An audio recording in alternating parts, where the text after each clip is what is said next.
Hello, hello, hello! Welcome back to this week's Pop Culture Therapy. I'm Nebula. I'm Cruellica Kain.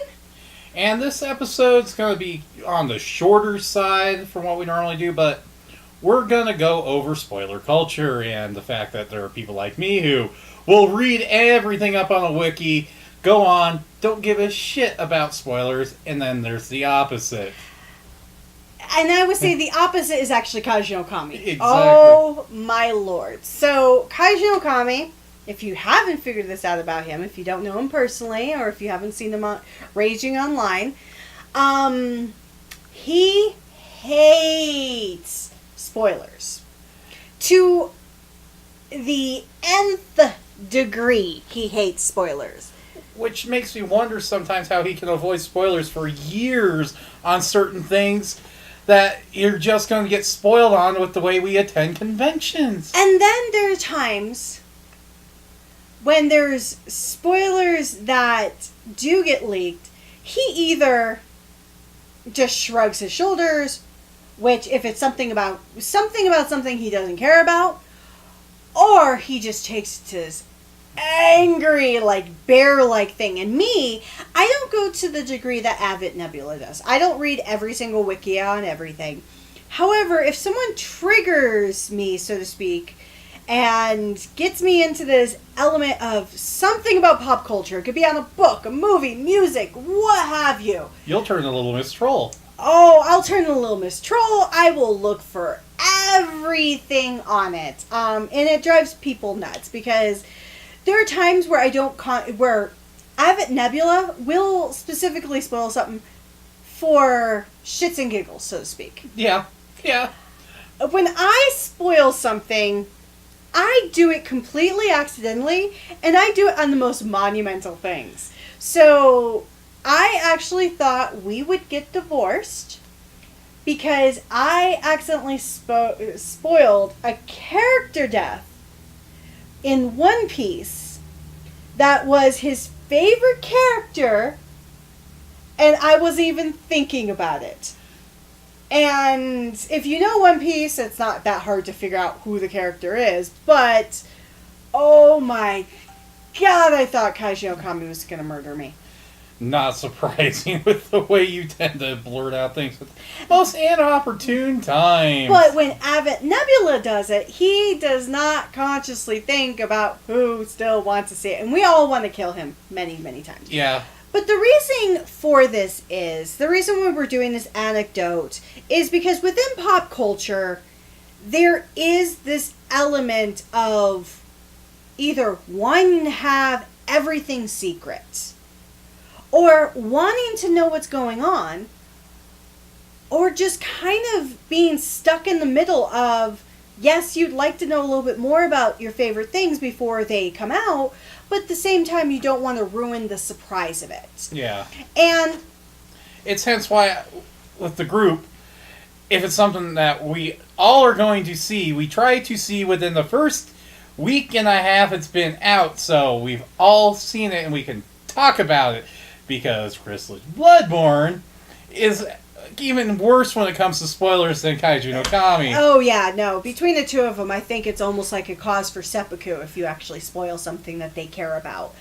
But spoiler culture is a hard thing to deal with, especially within pop culture, and especially with the love and bane of our existence, the internet. Specifically, Facebook, Instagram, Twitter, Tumblr, YouTube, and the list goes on and on. I have been I was spoiled on elements of Stranger Things for the 3rd season on Twitter by accident because I was just looking at, because I always look at the news feed just to see what's going on. And unfortunately, because of certain people you follow on Twitter, me included, will hit the like on certain things, and then she gets caught up seeing it. And then you have things like articles. So a lot of, and you see this with Kotaku, you see it with Screen Rants, Comic book resources. You see it even with mainstream media such as CBS, CNN, HuffPost. All of them will do articles on different things. And yes, they put spoiler in it, but I don't know what it is about our culture. But being told not to look at something is like being told in any medium ever not to push the big red button. Exactly. It's like, ooh, I gotta see this. Hence why I try to stay up and don't care about spoilers anymore at this point. I'm like, screw it. It's gonna get ruined for me anyway. Either I gotta see it right away, or hell, at least I'll know what's going on. See, I when I was younger, before the day of the internet, I know that makes it sound like ancient, but to be truthful, the internet wasn't popular until I was in high school. We both had dial-up, and for those of you that don't remember dial-up, you're too young. And you're welcome. Let's just put it that way. Parents will say, you're welcome. We dealt with that hell. But I hated when somebody spoiled something for me when I was younger, because especially when you're reading comics or you're reading regular books, or even movies,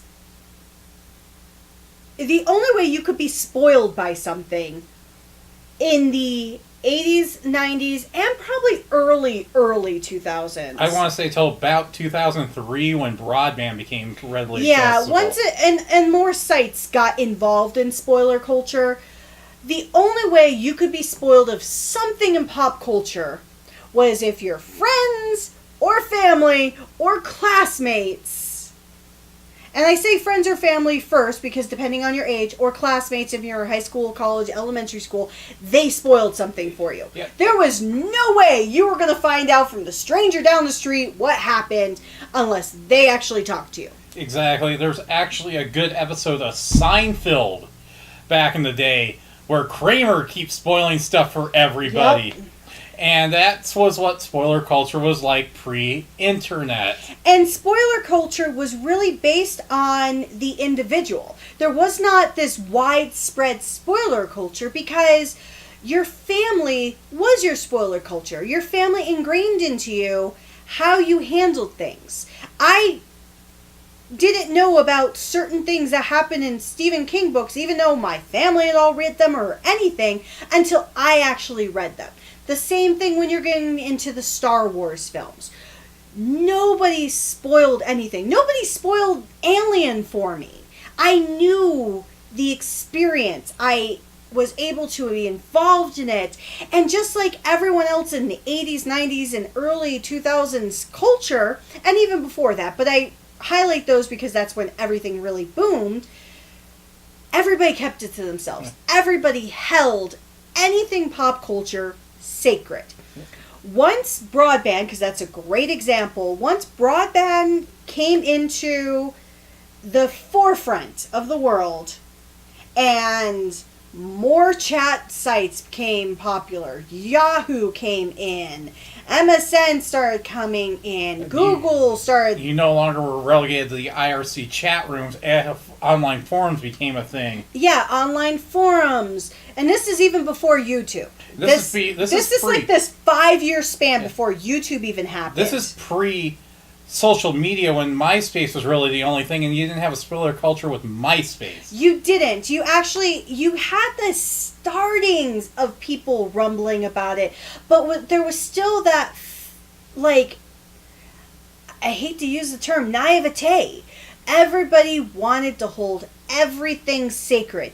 Then when YouTube, and YouTube is our bread and butter. Yeah. I want to say, though, with YouTube, it wasn't probably until about 4 to 5 years into YouTube's existence. Yes, that's true. When you actually saw the shift to where we're at, that's just exploded now with this, we call the spoiler culture. And YouTube is not the only one. Reddit, I think, is the worst. I would say Reddit is the worst. It goes YouTube, Reddit, or Reddit, YouTube, Twitter, then Facebook, and Instagram. The reason I put Instagram as last is because while it's popular, people don't always use that as a medium for spoilers. No, they don't. Twitter, I would say, is probably, of the regular traditional social media formats of text, that is the world's I would say, garbage bin of spoilers. And if you want to go anywhere for spoilers, Reddit is the king. There's no undisputed king other than Reddit. And I'm not saying knowing spoilers is a bad thing. I'm not saying not knowing spoilers is a bad thing. But what I find so disheartening about the spoiler culture... It's become a weapon. It has become a weapon because think about with the video game industry itself. You have, with a fandom that's already kind of toxic, and I know we have talked about this before. Which is going to get a Redux episode here later on in the year. Yes, we're going to do a Redux because we have a few more... we're probably going to break out into a couple different episodes because we have a lot to talk about. Yeah. But with a fandom that's already toxic when it comes to video games, the spoilers that come from that is actually the most disheartening because it has ruined, for me, what was always a treat when it came to the June timeframe, and that was E3. E3 for me, and I'm not an active gamer, I'm more of a social gamer, but I know even a lot of active gamers who watch these press conferences because they're so damn excited because they were on the cutting edge of everything that was going to be shown. Now, the last few years, outside of this year, everybody knew what was going to be showing at E3 before it even happened, weeks in advance. Yeah. And this E3, because of that, they didn't bother showing anything that they hadn't already pre-audited with the world a week ahead of time. Yeah, really now, E3's kind of lost its luster.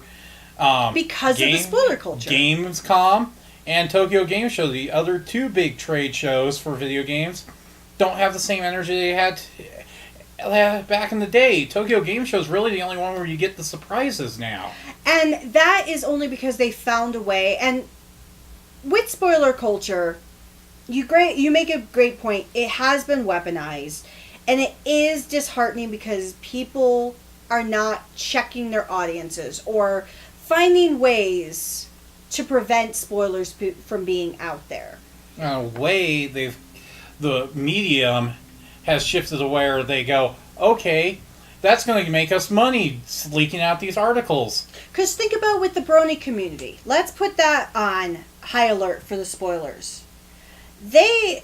Europe has been getting a lot of the episodes weeks in advance of the United States. Canada has the complete run almost done. So everyone else knows, and because everyone else knows, and because other people are downloading it, and we will have a pop culture episode on that, it's ruining the fun for the people who are watching it dedicatedly online because you have critics, you have other people, you have tons of people online spoiling the episode before these legitimate fans. And once again, I'm not going to pick one side or the other because everyone is their own individual person and needs to understand their own responsibility. But I do find it in certain realms. Because even though Avent Nebula likes to spoil things accidentally and we joke about it, nothing you've done has ever been actively malicious. No, and it's just because I forgot somebody in the room hadn't seen the film yet. Absolutely. But there are some people out there who are complete assholes when it comes to spoiling pop culture. And I find it to be a slap in the face in that regard. If you want to be spoiled on things, go out, enjoy. The only downside with the spoil culture is you get two things happening right now. You have one where companies are figuring out how to hide shit, because Marvel has actually made a job of this. They will put out fake spoilers. They will also shoot scenes specifically for trailers and specifically for the media to latch onto to hide what they're doing. And it has become an art not just for Marvel, but for Disney themselves. Absolutely. So I'm hoping this is kind of going to help the shift change a little bit. I know with technology as it is, spoiler culture is the new norm for pop culture. Yeah, drone technology now, you're going to see, hell, we're even seeing it because the Black Widow film's no longer a secret anymore. We knew it was coming, but now there's actual set shots actually taken from drones. So it's going to exist. But if you want to be one of those people who want to know all the spoilers, go forth, enjoy. Just be conscientious of those that you know that are not. Think of it, if you were not born in the 80s or the 90s, or you were young enough that you really didn't have that experience of a world without spoiler culture. I'm trying to think of the best movie. Grandma's Boy. Oh, God. Grandma's Boy. You've never seen it. Great stoner comedy. Definitely recommend it. It's something that even Kazuo Kami likes. And it's one of those that it's enjoyable, but I've also watched it and gone, oh, God, no. And they play upon how the world was before spoilers being everywhere. It's not exactly what the movie's about. Another movie that really goes on the spoiler is, oh God, the one where the kid's dying of cancer. Now I feel terrible for saying it like that. I know which one you're talking about. The one where they want to see the Phantom Menace. Yes. Fanboys. Fanboys is another great one that actually does dissect what it means to be spoiled. To really know what's going on, or to want to enjoy it. And yeah, it kind of takes it down the dark road, because if somebody's not going to live to see it, how do you take that away from someone? And those are the only times of spoiler culture I can respect. It's a sad reasoning to have to respect it, because you never want to see anyone lose their life over something they can't control, because there's actually... they've passed, but there was one person in the world outside of Oda who knows the exact ending of One Piece. Mm-hmm. Yep, and it was a child that was dying from cancer, and he told him the ending. He told him the ending as his last wish. Same thing, there was one child or a couple of children who knew the ending of Infinity War. There's same thing. There's a lot of, it's kind of part of that Make-A-Wish program, but... And I have to say, the one thing I really respect about that is because it's not just the child who knows. It's the parents who know. Yeah. It's anybody who's there. But they all respect spoiler culture. So if they can respect spoiler culture in a very terrible, sad situation, we're healthy. Respect it. Yeah. Don't be that guy. Please, do not be that toxic guy on Reddit, on Twitter. You know the guy we're talking about. Or... if you are that guy, stop being that guy. Absolutely. Pop culture is for everyone. Pop culture is for everyone to look at. We are here doing pop culture therapy, and my therapy comment for assholes is don't be an asshole. They don't get laid. Yeah, please, don't be the asshole. You may be put in a position where your comments are going to be what gets you losing a job, losing a girlfriend. Hell, may even make it so your parents disown you. Don't be that guy. And that's a very good point. I never actually thought about that for spoiler culture. Spoiler culture, you may think of it as, haha, I'm just spoiling a movie, a book, anything. But if you spoil things like that... what's going to stop you from spoiling things that can impact your life? Yes, because you could be that person who finds out secrets about others at work. And... that's why we do these pop culture therapy sessions. We are putting fiction into the real world and the real world into fiction. So hopefully we're not preaching too much, and hopefully you enjoyed it. And this, I think, wraps up our episode. Yep. So, our next episode, what was it that we had planned? Because I actually draw a blank on... So, our next episode, we actually have two things going to go on. So, our next episode is going to be kind of a combination of our regular show, where we'll talk about the new series that have just come out for the summer season, that we've been catching up on, movies. But also, we're going to do something in honor of what we talked about in our last episode for you, Advent Nebula. You've been going through some medical things. And I actually want to talk about how pop culture, in a therapy chair session, just for a little bit, can help with healing. I know they say laughter is the best medicine, which is very true. And how do we get that? Pop culture. So let's talk about some of our favorite pop culture things. And you can even put it in the comment section now, and we can look at those in the next episode of what makes you feel healthy when you're watching or reading or listening for pop culture. Alrighty, well, until next time, see you later. Bye!